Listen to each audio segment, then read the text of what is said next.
ಗೀತಾ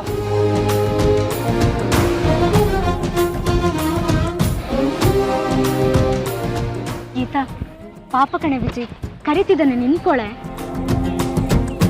ಏನೋ ಹೇಳ್ಬೇಕಂತ ಓಡೋಕ್ ಬರ್ತಾ ಇದ್ದಾನೆ, ನಿಲ್ಲೆ.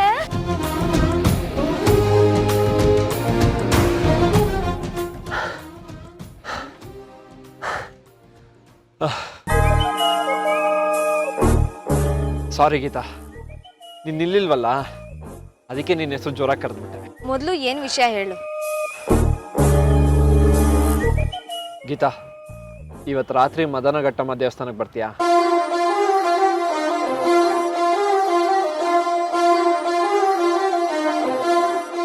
ಅಲ್ಲಿ ನಿನ್ಗೋಸ್ಕರ ಏನೋ ಒಂದು ಸರ್ಪ್ರೈಸ್ ಇಟ್ಕೊಂಡಿದ್ದೀನಿ.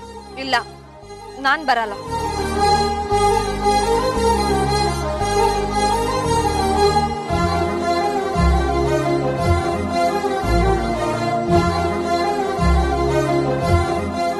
ಹಾಗೆ ಹೇಳ್ಬೇಡ ಗೀತಾ, ನೀನು ಬರಲೇಬೇಕು.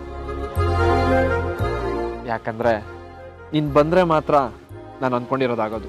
ನೀನ್ ಅನ್ಕೊಂಡಿರೋದನ್ನ ನಡ್ಸೋಕೆ ನೀನ್ ಕರ್ದಾಗ್ಲೆಲ್ಲ ಬರಕ್ ಆಗಲ್ಲ ವಿಜಯ್. ಇಲ್ಲ, ನೀನು ಬಂದೇ ಬರ್ತೀಯ. ನೀನು ಬರೋ ತನಕ ನಾನು ಅಲ್ಲೇ ಕಾಯ್ತಾ ಇರ್ತೀನಿ.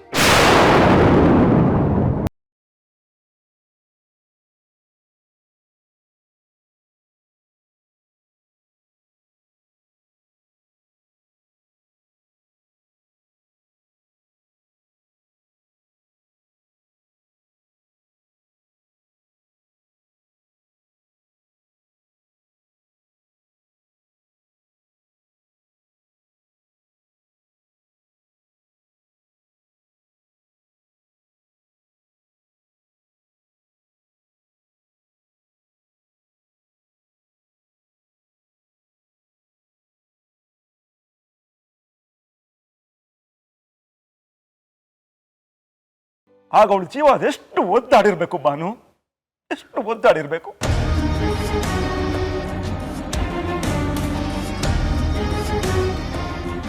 ಆ ಭಗವಂತ ಒಳ್ಳೆಯವ್ರಿಗೆ ಯಾಕೆ ಇಂಥ ನರಕ ಕೊಟ್ಬಿಡ್ತಾನೆ ಬಾನು?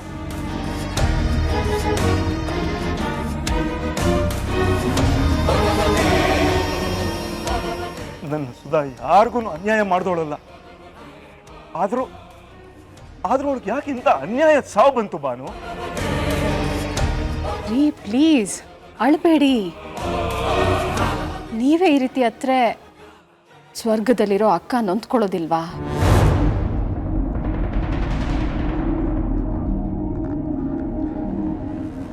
ಹೇಗೆ ತಡ್ಕೊಳ್ಳಿ ಬಾನು? ಅವಳು ಸಾವನ್ನೇ ತಡ್ಕೊಳಕ್ ಆಗದೆ ಇದ್ ನನಗೆ ಅವಳದು ಕೊಲೆ ಅನ್ನೋದನ್ನ ಅದು ಹೇಗೆ ತಡ್ಕೊಳಕ್ ಸಾಧ್ಯ ಹೇಳು ಬಾನು? ನನ್ನ ಕೈಯಲ್ಲಿ ಇದನ್ನ ಒಪ್ಕೊಳಕ್ ಆಗ್ತಾ ಇಲ್ಲ ಬಾನು. ನನ್ಗಿದನ್ನ ಜೀರ್ಣಿಸ್ಕೊಳಕ್ಕೆ ಆಗ್ತಾ ಇಲ್ಲ. ರೀ ನಡೆದಿರೋದನ್ನ ಒಪ್ಕೊಳ್ಳೇಬೇಕು. ನನಗೂ ಒದ್ದಾಟ ಆಗ್ತಿದೆ. ಅಕ್ಕನ್ನ ಕೊಲೆ ಮಾಡಿರೋರು ಯಾರು ಅಂತ ಯೋಚಿಸಿ ನನಗೂ ಸಾಕಾಗಿದೆ. ಆದರೆ ಏನು ಮಾಡ್ತೀರಾ, ನಾವು ನೊಂದ್ಕೊಂಡಿದ ತಕ್ಷಣ ಕೊಲೆ ಮಾಡೋರು ಕಣ್ಮುಂದೆ ಬರೋದಿಲ್ಲ. ಅಕ್ಕಂಗೆ ಜೀವನೂ ಬರಲ್ಲ ಅಲ್ವಾ? ನೋಡಿ, ನಮಗೋಸ್ಕರ, ನಮ್ಮ ಮಕ್ಕಳಿಗೋಸ್ಕರ ನಾವು ಸಮಾಧಾನವಾಗಿ ಇರಲೇಬೇಕು ರೀ. ನೋಡಿ, ಕೂತ್ಕೊಂಡು ಆರಾಮಾಗಿ ಮಾತಾಡೋಣ.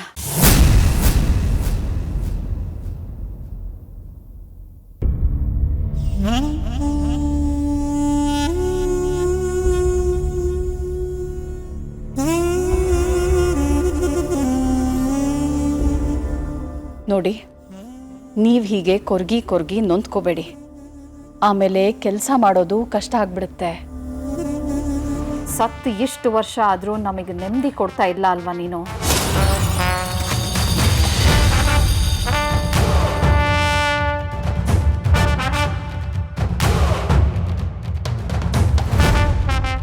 ಸದ್ಯಕ್ಕೆ ಅಸೆಂಬ್ಲಿ ಬೇರೆ ನಡೀತಾವೆ, ಹೋಗೋಕ್ಕೆ ಮನಸ್ಸಿಲ್ಲ. ಆದರೂ ಹೋಗಲೇಬೇಕಲ್ಲ, ಕರ್ತವ್ಯ, ಅನಿವಾರ್ಯ. ಹಾಂ, ಹೌದು ರೀ.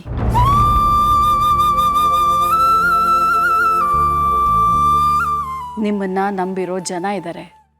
ನಿಮ್ಮ ಕರ್ತವ್ಯನ ನೀವು ಮಾಡಲೇಬೇಕು. ಅದಕ್ಕೆ ಹೇಳ್ತಾ ಇರೋದು, ಮನಸ್ಸನ್ನ ತಿಳಿಯಾಗಿಸ್ಕೊಳ್ಳಿ ಅಂತ.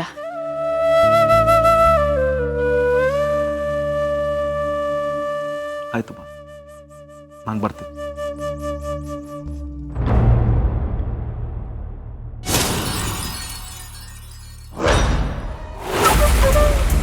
ಗೀತಾ ನಿಂತ್ಕೊಳೆ. ಏನ್ರಿ ನೀವು ವಿಜಿ ತರನೇ ಆಡ್ತಿದ್ದೀರಲ್ಲ? ಪಾಪ ಕಣೆ ವಿಜಿ, ಅಷ್ಟ್ ಪ್ರೀತಿಯಿಂದ ದೇವಸ್ಥಾನಕ್ಕೆ ಬಾ ಅಂತ ಕರಿತಿರುವಾಗ ಯಾಕೆ ಬರೋಲ್ಲ ಅಂದ? ಅವ್ನ್ ಕರ್ದ ತಕ್ಷಣ ನಾನ್ ಯಾಕೆ ಹೋಗ್ಬೇಕು? ನಂಗೆ ಹೇಳ್ಬೇಡ್ವೆ ಗೀತಾ, ಕರ್ದಿದ್ದು ನಿನ್ ಗಂಡ ತಾನೆ, ಹೆಂಡತಿಯಾಗಿ ನೀನ್ ಹೋಗ್ಬೇಕಲ್ವಾ? ಎಲ್ಲ ಗೊತ್ತಿದ್ದು ನೀವೇ ಈ ರೀತಿ ಮಾತಾಡಿದ್ರೆ ಹೇಗೆ? ಹಾಗಲ್ಲ ಗೀತಾ, ಅವನು ನಿನ್ಗೋಸ್ಕರ ಏನೇನೋ ಸರ್ಪ್ರೈಸ್ ಅರೇಂಜ್ ಮಾಡಿದ್ದಾನೆ.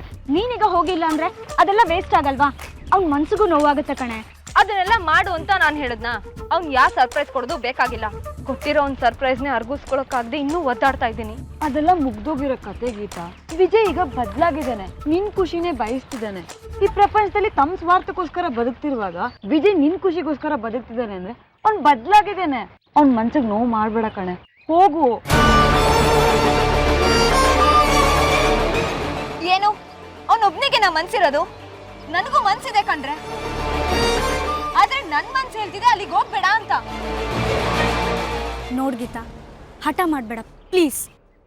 ಇಲ್ಲ ಇಲ್ಲ ಇಲ್ಲ, ಗೀತಾ ಬಂದೇ ಬರ್ತಾಳೆ. ಮತ್ತೆ ನಿಂಗೆ ಕರೆದಾಗ ಬರಲ್ಲ ಅಂತ ಕಡ್ಡಿ ತುಂಡಾಗೋ ಥರ ಹೇಳಿದ್ಲು. ಹೌದು ಹೇಳಿದ್ಲು. ತುಂಡಾಗಿರೋದನ್ನ ಒಂದು ಮಾಡೋದಲ್ವೇನೋ ಪ್ರೀತಿ? ಮಗ, ಮಾದಾಮ್ ಘಟ್ಟಂ ದೇವಸ್ಥಾನದಲ್ಲಿ ಏನು ಅರೇಂಜ್ ಮಾಡ್ಕೊಂಡಿದೀಯಾ? ಸರ್ಪ್ರೈಸ್. ಗೀತಾ ಊಹೆನೂ ಮಾಡೋಕ್ಕಾಗಬಾರ್ದು ಅಂತ ಸರ್ಪ್ರೈಸ್. ಹಾಗಾದ್ರೆ ಆ ಗೀತಾಗೆ ನೀನು ಯುನೀಕಾಗಿ ಪ್ರಪೋಸ್ ಮಾಡ್ತೀಯಾ ಅನ್ನೋ?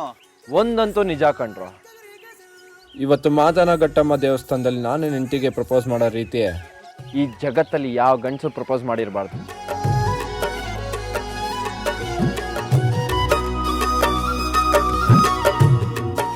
ಸರಿ, ನಾನು ಹೋಗ್ತೀನಿ. ಇವತ್ತು ನಾನು ಕ್ಲಾಸ್ ಅಟೆಂಡ್ ಮಾಡಲ್ಲ, ಯಾಕಂದರೆ ರಾಜ್ ಗಾರ್ಡನ್ ಸರ್ಪ್ರೈಸ್ಗೆ ನಾನೆಲ್ಲ ಅರೇಂಜ್ ಮಾಡಬೇಕು. ಬಾಯ್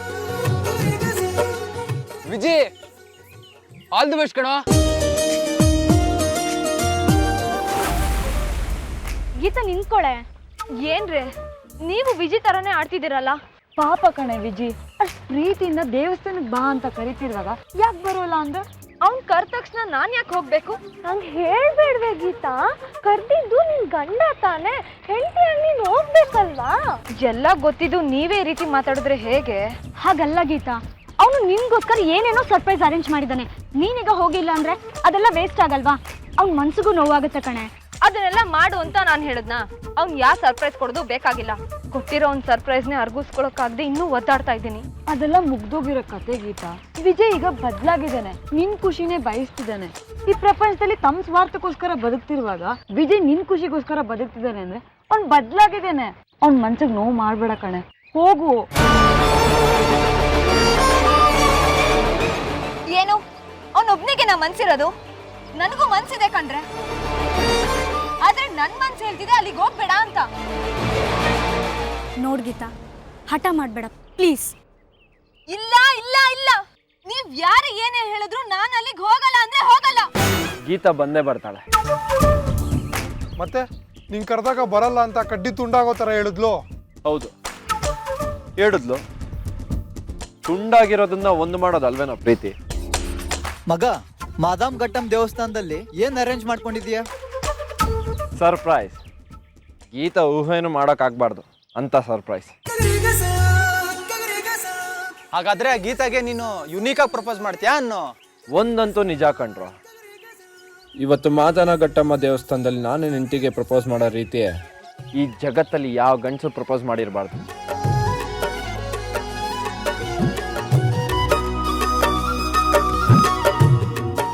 ಸರಿ, ನಾನು ಹೋಗ್ತೀನಿ.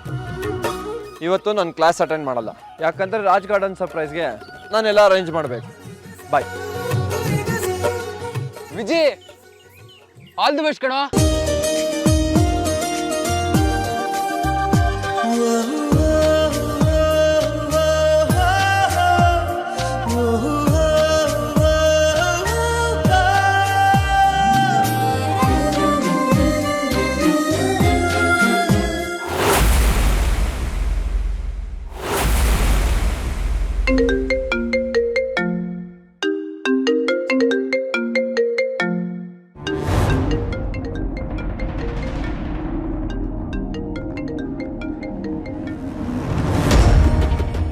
ಅಣ್ಣ ವಿಜಯ್ ಫೋನ್ ಮಾಡ್ತಿದ್ದಾನೆ. ನೋಡಿದ್ಯಾ ಭಾನು, ಅವನು ಯಾವುದೇ ದಾರಿಲಿ ಹೋದ್ರೂ ಕಡೆಗೆ ಬರೋದು ನಿನ್ನ ದಾರಿಗೇನೆ. ಮೊದಲು ಫೋನ್ ರಿಸೀವ್ ಮಾಡು. ಹಲೋ ವಿಜಿ, ಹಲೋ ಅಮ್ಮ, ಅರ್ಜೆಂಟಾಗಿ ನನ್ನ ಅಕೌಂಟ್ಗೆ 1 ಲಕ್ಷ ಟ್ರಾನ್ಸ್ಫರ್ ಮಾಡಮ್ಮ.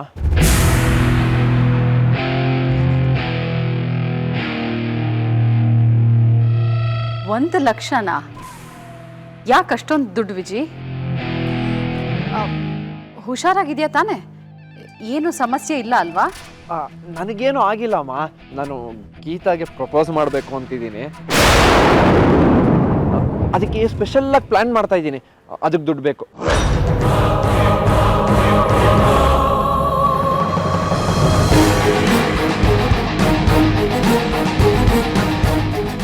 ಅಮ್ಮ ಬೇಗ ಅಮ್ಮ, 1 ಲಕ್ಷ ನನ್ನ ಅಕೌಂಟ್ಗೆ ಟ್ರಾನ್ಸ್ಫರ್ ಮಾಡು ಪ್ಲೀಸ್, ಆಯ್ತಾ? Bye bye bye bye bye. Hello Viji.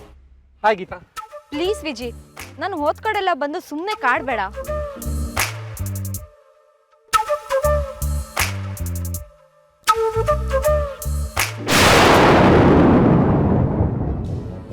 ಏನಾಯ್ತೆ Geetha? Library book ತರಕ್ ಹೋದೋಳು ಯಾರೋ ಅಟ್ಟಾಡಿಸ್ಕೊಂಡ್ ಬಂದಂಗೆ ಯಾಕೆ ಬಂದೆ? ಎಲ್ಲ ವಿಜಯ್ದೆ ಕಣೆ. ನಾನು ಎಲ್ಲೋದ್ರೂ ನನ್ನ ಬೆನ್ನಿಂದನೇ ಬರ್ತಾನೆ. ಪಕ್ಕದಲ್ಲಿ ಬರೋದು, ಏನಾದ್ರೂ ಕಾಟ ಕೊಡೋದು, ಆಮೇಲೆ ನನ್ನ ಎದುರುಗಡೆ ಕೂತ್ಕೊಂಡು ಹಲ್ಗಿಂಚ್ತಾನೆ.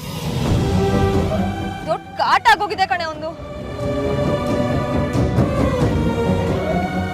ಏನೇ ಹೇಳ್ತಿದ್ಯಾ? ವಿಜಯ್ ಕಾಲೇಜಲ್ಲೇ ಇಲ್ಲ. ಅವ್ನು ನಿನಗೇನೋ ಸರ್ಪ್ರೈಸ್ ಕೊಡ್ಬೇಕು ಅಂತ ಆಗ್ಲೇ ಹೊರಗೋದ್ನಲ್ಲ. ಅದೆಲ್ಲ ಸುಳ್ಳು. ಅವ್ನ್ ಕಾಲೇಜ್ ಕ್ಯಾಂಪಸ್ ಅಲ್ಲೇ ಇದ್ದಾನೆ. ಈಗಷ್ಟೇ ನನ್ನ ಬೆನ್ನಿಂದಾನೆ ಬಂದ. ಯಾವ್ದಾದ್ರು ಮೂಲೆಯಲ್ಲಿ ಅವ್ನ ಫ್ರೆಂಡ್ಸ್ ಜೊತೆ ಕೂತಿರ್ತಾನೆ. ಏ ಲೂಸು, ಅಲ್ಲೆಲ್ಲೇ ವಿಜಯ್ ಇದ್ದಾನೆ. ಅಲ್ಲಿ ನೋಡು. ಕಾಲೇಜ್ ಕ್ಯಾಂಪಸ್ ಅಲ್ಲೇ ಇಲ್ದಿರೋ ವಿಜಿ ಬರೀ ನಿನ್ ಕಣ್ಣಿಗೆ ಕಾಣಿಸ್ತಿದ್ದಾನೆ ಅಂದ್ರೆ ಲವ್ ಕಣೆ.